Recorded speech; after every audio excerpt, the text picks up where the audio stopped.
Teman-teman yang dirahmati Allah Subhanahu wa taala, di ayat kedua surat Al-Ankabut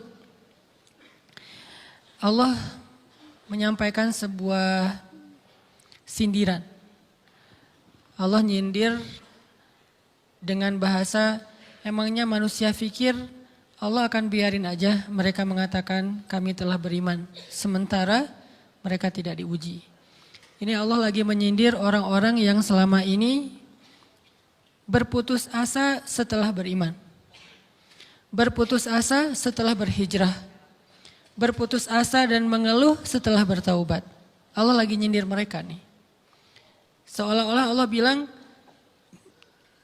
kenapa setelah kalian beriman malah kalian masih berkeluh kesah?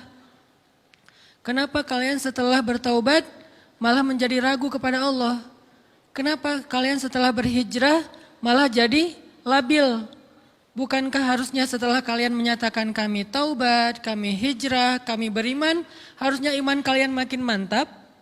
Dan bukti bahwa iman kalian mantap apa? Bahwa ketika kalian diuji, kalian sama sekali tidak goyah. Jadi Allah Subhanahu wa taala seolah-olah mengatakan bahwa ujian adalah tabiat iman. Bahwa ujian adalah tabiat iman.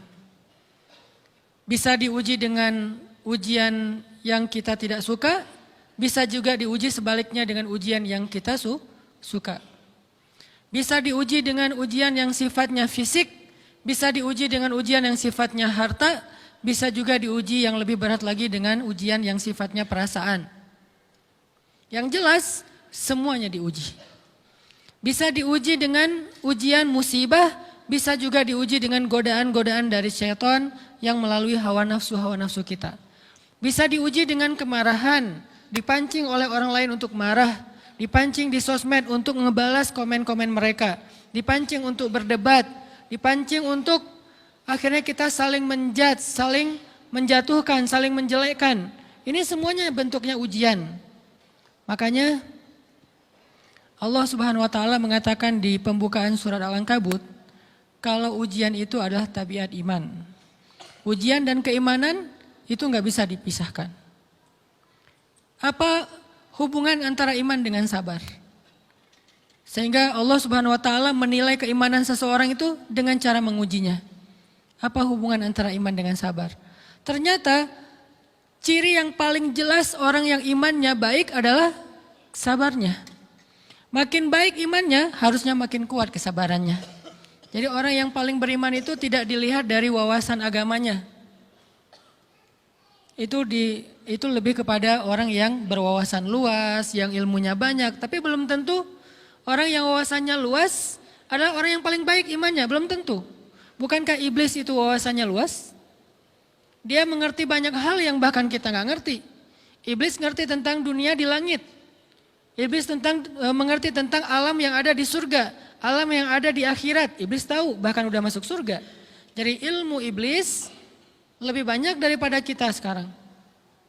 Tapi kenapa iblis malah tidak sebanding antara ilmunya, wawasannya dengan ketakwaan dan kesolehannya? Karena iblis tidak sabar dengan sebuah ujian. Ujian iblis apa? Eksis. Itu ujiannya iblis. Dia udah lama eksis, followersnya banyak. Setiap dia posting, orang berlomba-lomba jadi first like. Setiap dia posting, di repost rame-rame. Di YouTube viral. Channelnya tuh paling banyak subscribersnya. Iblis.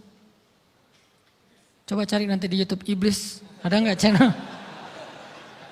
Itu udah viral banget loh, eksis banget.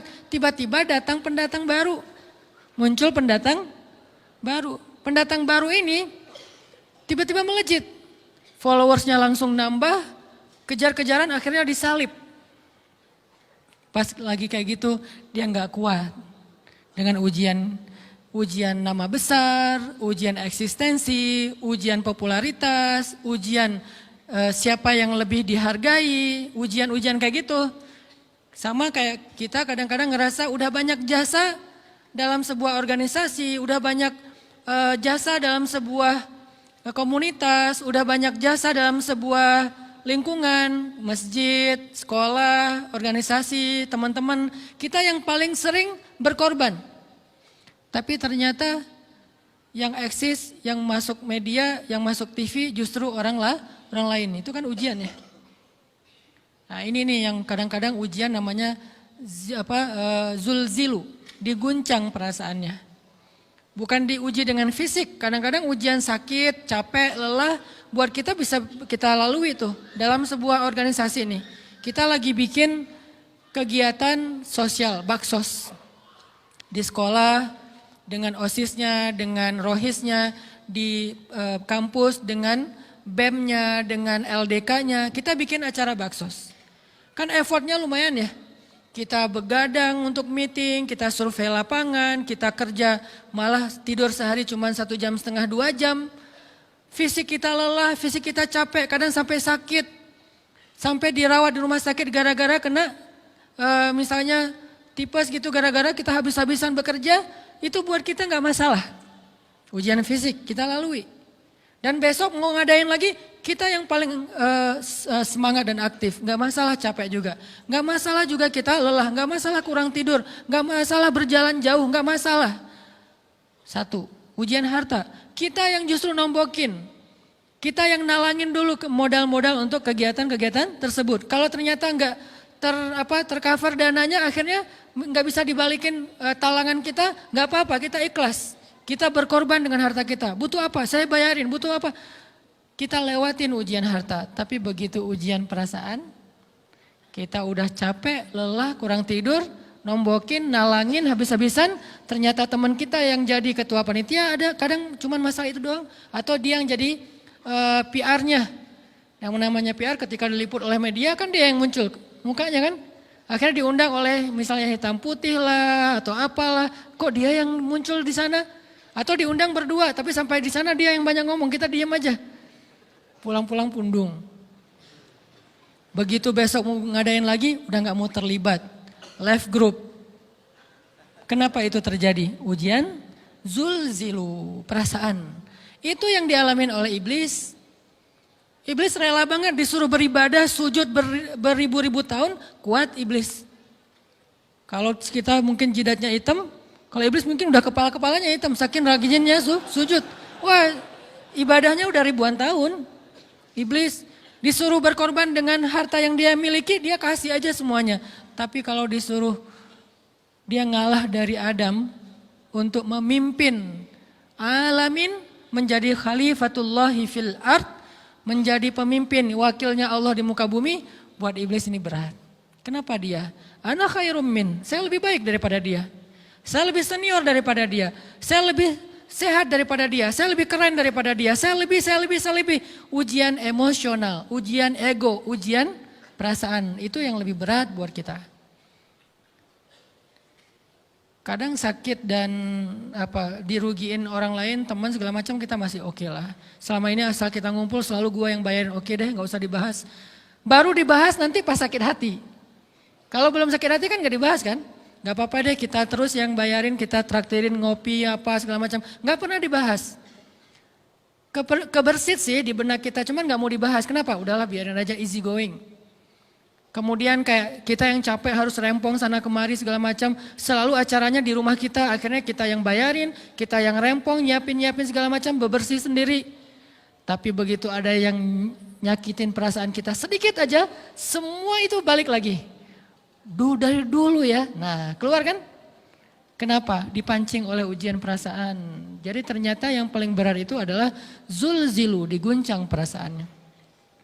Kita kadang-kadang habis-habisan buat seseorang, nggak masalah.